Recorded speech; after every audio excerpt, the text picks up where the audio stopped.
সব বিজয় নিশ্চিত আগৰ পৰাই আছিল, আমি কোৱা নাছিল। কাৰণ যিকোনো কাম সময়ৰ আগত কৈ দিয়াটো ভাল নহয় বুলি আমি তেনেকৈ কথাবিলাক ৰখা নাছিলোঁ। কিন্তু এইটো একদম ফিক্সড আছিলে যে বিজেপি গোটেই অসমত চুইপ কৰিব আৰু হোজাইতো আমি বহুত ভোটত আমি জয়লাভ কৰিম বুলি। কাৰণ ৰাইজৰ সেই আস্থাটো খালি বিজেপিৰ লগত আমাৰ নৰেন্দ্ৰ মোদীৰ ওপৰত, ডক্টৰ হিমন্ত বিশ্ব শৰ্মাৰ ওপৰত আছে। আৰু তেওঁলোকে নিজ চকুৰে দেখিছে যে বিজেপিৰ যোৱা 10 বছৰত যি প্ৰকাৰে কাম হৈছে সেইটো অসাধাৰণ। The speed of development is so' fast. আজি আমাৰ অসমৰ মুখ্যমন্ত্ৰী খালি অসম বুলি নহয়, গোটেই ভাৰতবৰ্ষ মানুহ চিনি পায়। মই পশ্চিম বাংলাত আমাৰ অসমৰ ইলেকশ্যনৰ পিছতে মই পশ্চিম বাংলাতো গ'লোঁ ইলেকশ্যন কেম্পেইনৰ কাৰণে। তাতে হিমন্ত বিশ্ব শৰ্মা ডাঙৰীয়াৰ যিটো পপুলাৰিটি আমি দেখিলোঁ, আচৰিত।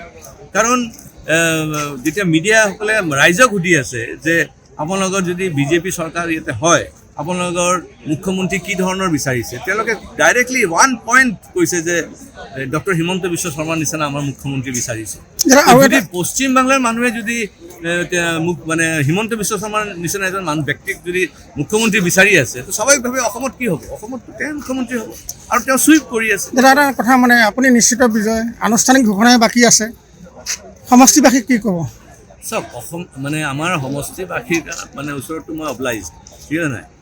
মই ঋণী, মই বন্ধকত গুচি গ'লোঁ। মই আগতেও কৈছোঁ যে হোজাইবাসীৰ যিটো মৰম, হোজাইবাসীৰ যিটো আস্থা, হোজাইবাসীৰ যিটো আশীৰ্বাদ দিছে, তাৰ কাৰণে মই চিৰ কৃতজ্ঞ আৰু চিৰ ঋণী হৈ থাকিম। আৰু মোৰ কৰ্তব্য হৈছে যে যিমান পাৰোঁ অধিক কাম কৰি হোজাইক যেন আমি এটা ভাল জায়গালৈ লৈ যাব পাৰোঁ, এটা ভাল শ্ৰেষ্ঠ আসন আমি লাভ কৰাব পাৰোঁ, সেই কামটো মই নিশ্চয় কৰি যাম। মন্ত্ৰিত্ব দাবী কৰিব নে কি? মই টিকেটৰ ক্ষেত্ৰতো দাবী কৰা নাছিলোঁ, মই কোনো এপ্লিকেশ্যন কৰা নাছিলোঁ টিকেটৰ কাৰণে।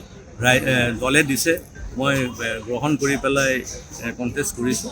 আৰু এতিয়া এজন নিষ্ঠাৱান কৰ্মী হিচাপে যেনেকৈ দলে ক'ব তেনেকৈ কাম কৰি যাম। চব বিজয় নিশ্চিত আগৰ পৰাই আছিল, আমি কোৱা নাছিল। কাৰণ যিকোনো কাম সময়ৰ আগত কৈ দিয়াটো ভাল নহয় বুলি আমি তেনেকৈ কথাবিলাক ৰখা নাছিলোঁ।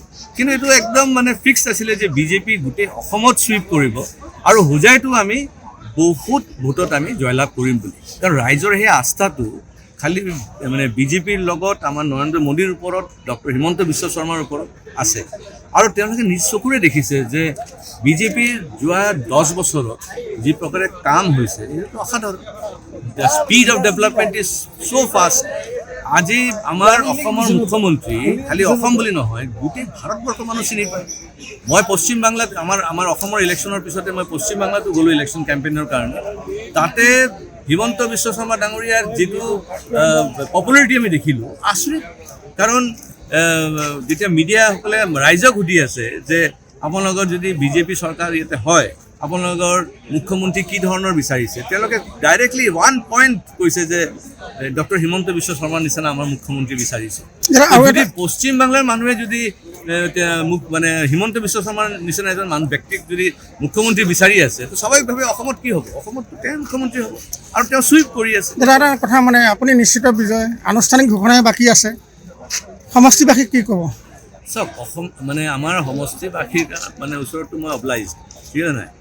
মই ঋণী, মই বন্ধকত গুচি গ'লোঁ। মই আগতেও কৈছোঁ যে হোজাইবাসীৰ যিটো মৰম, হোজাইবাসীৰ যিটো আস্থা, হোজাইবাসীৰ যিটো আশীৰ্বাদ দিছে, তাৰ কাৰণে মই চিৰ কৃতজ্ঞ আৰু চিৰ ঋণী হৈ থাকিম। আৰু মোৰ কৰ্তব্য হৈছে যে যিমান পাৰোঁ অধিক কাম কৰি হোজাইক যেন আমি এটা ভাল জায়গালৈ লৈ যাব পাৰোঁ, এটা ভাল শ্ৰেষ্ঠ আসন আমি লাভ কৰাব পাৰোঁ, সেই কামটো মই নিশ্চয় কৰি যাম। মন্ত্ৰিত্ব দাবী কৰিব নে কি? মই টিকেটৰ ক্ষেত্ৰতো দাবী কৰা নাছিলোঁ, মই কোনো এপ্লিকেশ্যন কৰা নাছিলোঁ টিকেটৰ কাৰণে। দলে দিছে, মই গ্ৰহণ কৰি পেলাই কণ্টেষ্ট কৰিছোঁ।